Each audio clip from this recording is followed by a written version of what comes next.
Two men charged with first-degree murder in death of unhoused man in Quebec City. Record-breaking heat in Nunavik threatens spring hunting.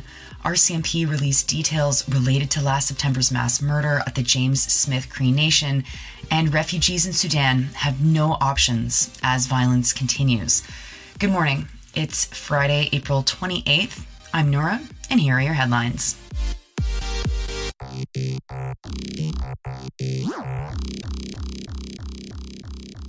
First this morning to Quebec City.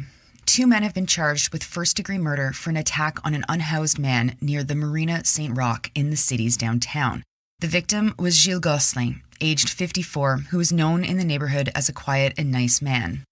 The two people charged, Nathan Fréchette and Zachary Jenkins-Verret, are just 18 and 22 years old.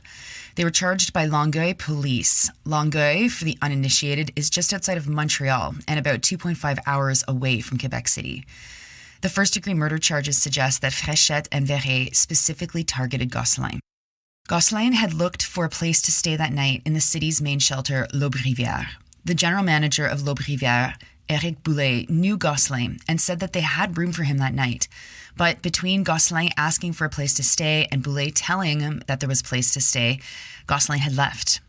The Marina St. Roch is about a 10-minute walk from L'Aube-Rivière. Gosselin was known to sleep there when he couldn't get a room in a shelter. The story doesn't specify, but I think it's the first homicide that our city has had this year. The targeted killing of someone who is unhoused should be national news. While we wait to hear more information about what motivated these two young men, it's not a coincidence that a rise in inaffordability trickles down to this kind of hateful violence towards unhoused individuals. Next, to Nunavik and the town of Kuujjuaq. A spring heatwave has raised concerns in the northern community about the impact that climate change is having on people's way of life. The average temperature in Kuujjuaq reached 16 degrees this week. Normally, at this time of year, the average temperature is minus 1.6 degrees. Kuujjuaq is located in the northern part of Quebec, just south of Iqaluit.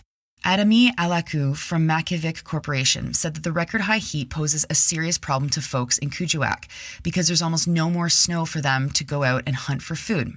Snow allows residents to go hunting on the tundra.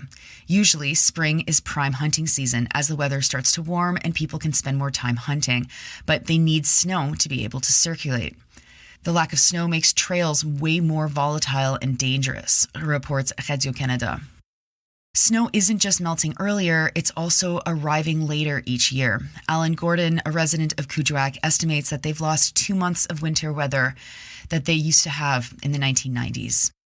Next to Saskatchewan, and news from James Smith Cree Nation about the violent rampage that took the lives of 11 people last September. The RCMP updated the public to say that Damien Sanderson, the brother of Miles Sanderson, was not an accomplice, as the police had first announced he was. Damien was actually Miles's first victim. This is what their family had said happened months ago, but the police have finally just confirmed it. Global News' Ashley Stewart, who is one of the few journalists who had been on the story since the beginning, reported that family members were saddened and angry by the RCMP's update yesterday. Global had reported long ago that Damien was a victim, but what the RCMP revealed yesterday was that Damien was his first victim. The RCMP said that they first received a call at 5:40 a.m. on the Sunday of the murder spree. The police didn't show up until 6:18. Sky Anderson, Damien's partner, had called the RCMP the day earlier to say that she was worried about her partner and his brother Miles. But the RCMP couldn't locate the brothers, something that Sky thinks could have stopped everything from happening. The police revealed yesterday detailed information about the timeline of Miles's murders, but curiously did not release the cause of Miles's death while he was in police custody. Miles should be alive to face the charges against him, but his death in police custody makes that impossible.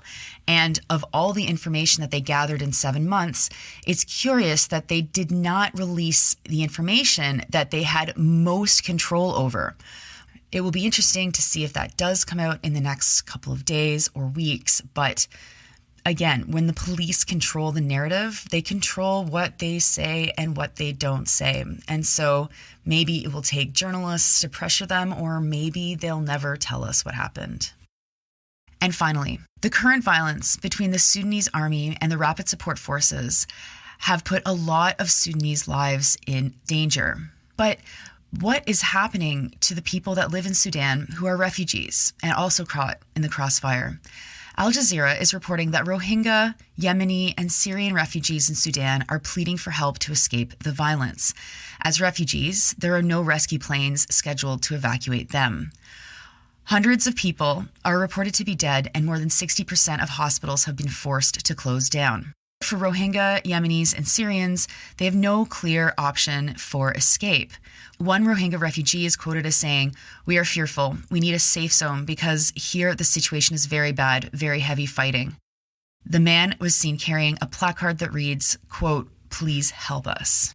Rohingya refugees are effectively stateless. They are Muslims from Myanmar, but the Buddhist majority country repealed their citizenship back in 1982. Many have been forced to flood Myanmar, and some have ended up in Sudan. Separate videos posted to social media show the plight of the Rohingya and Syrians and Yemenis. Syrian refugees said that they're waiting for evacuation help from Saudi Arabia. Of course, if these folks were white, maybe Canada could find a way to help them. And special mention to everyone last night that I met in Gravenhurst, including Persephone, who I know you will kill your PhD in Guelph. Sorry if my voice is a little bit off this morning. I do start to lose it when I get on the road. I hope you have a great weekend, and I will talk to you on Monday.